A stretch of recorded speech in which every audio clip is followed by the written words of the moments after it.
So, good morning and welcome back to Daily Transfer Update. Happy Friday. It is now the weekend. Yes, enjoy the weekend, people. Thank you very much for over 15,000 subscribers to the channel.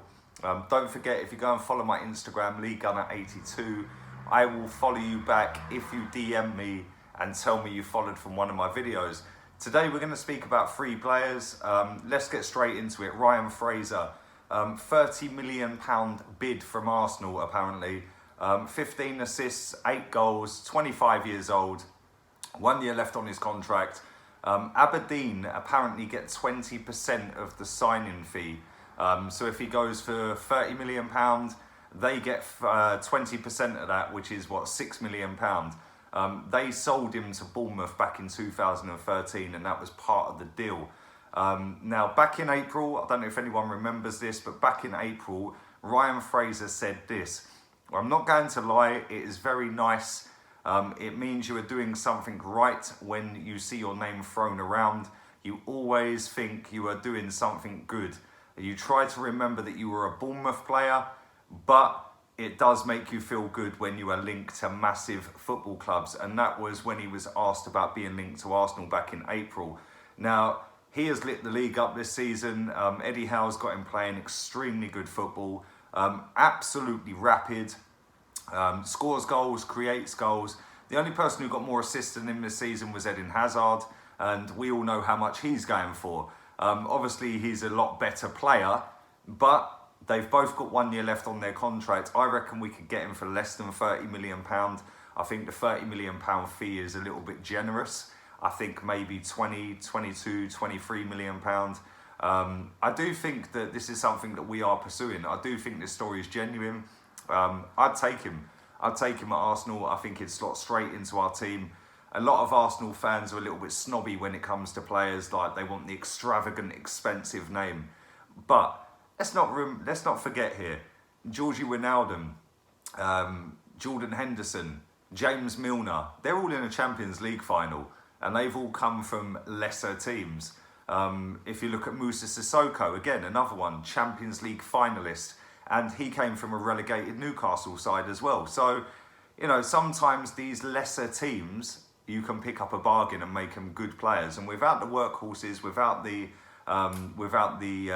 players in the midfield that can do the donkey work, your forward players can't do what they need to do.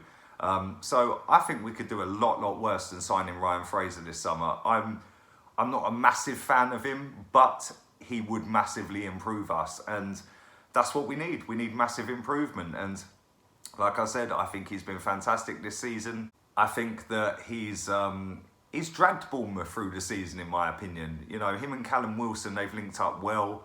I think that, you know, his goals ratio with assists, 23 goal contributions this season, and that is pretty impressive for a team that are not that great.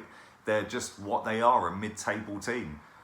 So I think that if you put him into Arsenal and you put Aubameyang, Lacazette, players like that in front of him, I think he would absolutely fly at Arsenal. So for me, I hope this story is true. I hope we are putting bids in for him, and I hope that he does come. Obviously, his quotes back in April suggest that he's open to a move.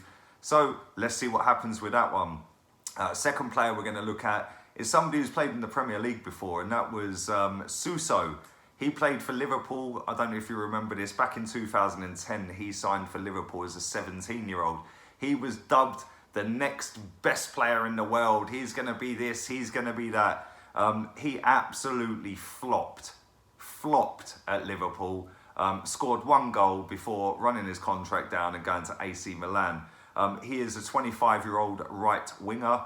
He's got a contract until 2022 with AC Milan. This season he's played 40 games in all competitions, 8 goals, 9 assists. Funny enough, Liverpool are actually linked with him again, which would be a massive U-turn. A little bit like the Paul Pogba one, but obviously Pogba's levels above Suso. But you let a player go and then years later you go and buy him back for silly money. The get-out clause, the release clause is apparently 33 million.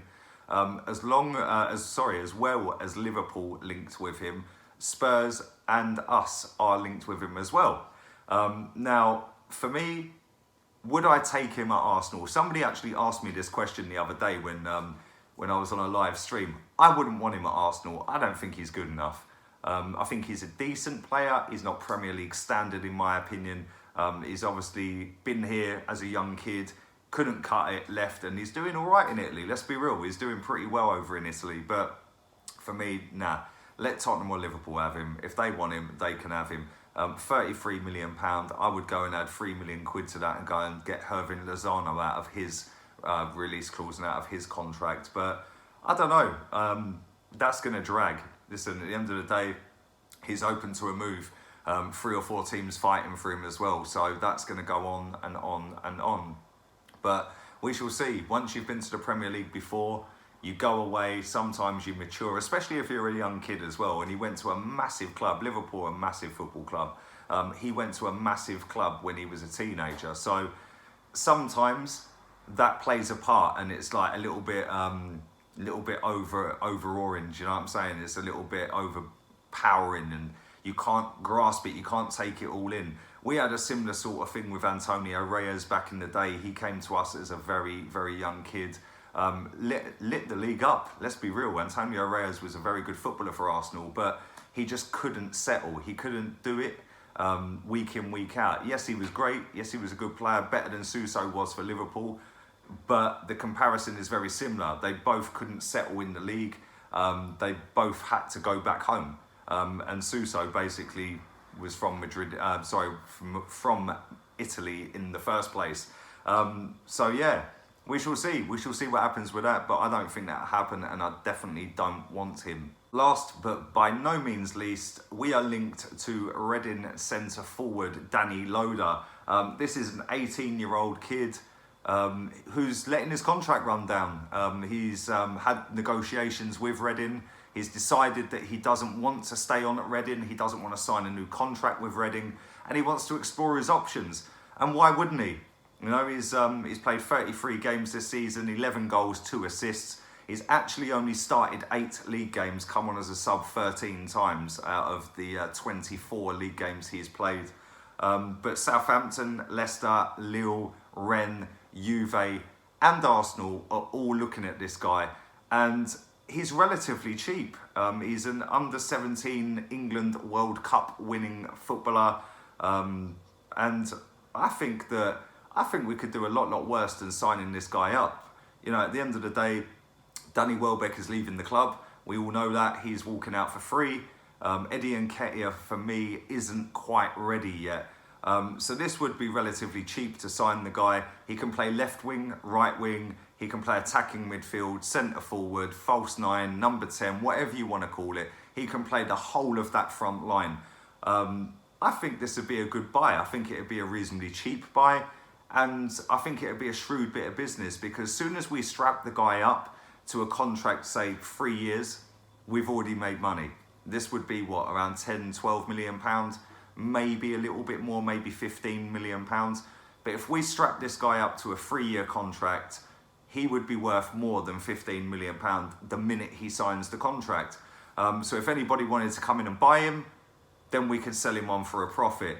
But when he's working with Aubameyang, when he's working with Lacazette, Mesut Ozil, even Eddie Nketiah could learn something off of this kid, because I think Eddie Nketiah is a very talented footballer, but I think this guy's a little bit more advanced. The fact that he's played a lot more games in the first team. Yes, it's the next division down, but they are still first team games against big men, big adults. And Eddie Nketiah, every time he's played for Arsenal, I know he scored the other week against Burnley, but there's been times where he's just looked like a rabbit in the headlights, and it's a little bit overawing. But I don't know. We shall see. You guys let me know. Do you think Ryan Fraser will sign? Do you think Suso is a possibility? What about Danny Loader from Reading? Leave it all in the comments section. Go follow my Insta, LeeGunner82, and DM me. I will follow you back. Do not harass me. I will follow you as soon as I go back on my Instagram. I'm not on it all day, believe it or not. And subscribe if you're new. Share the content around and stick a massive thumbs up on this video. I'll be back later on today, 4:30, 5 o'clock this afternoon with a live stream. Then I'll be dropping a video at 9 o'clock this evening as well. Have a wonderful Friday. I'm out of here. Laters, peeps.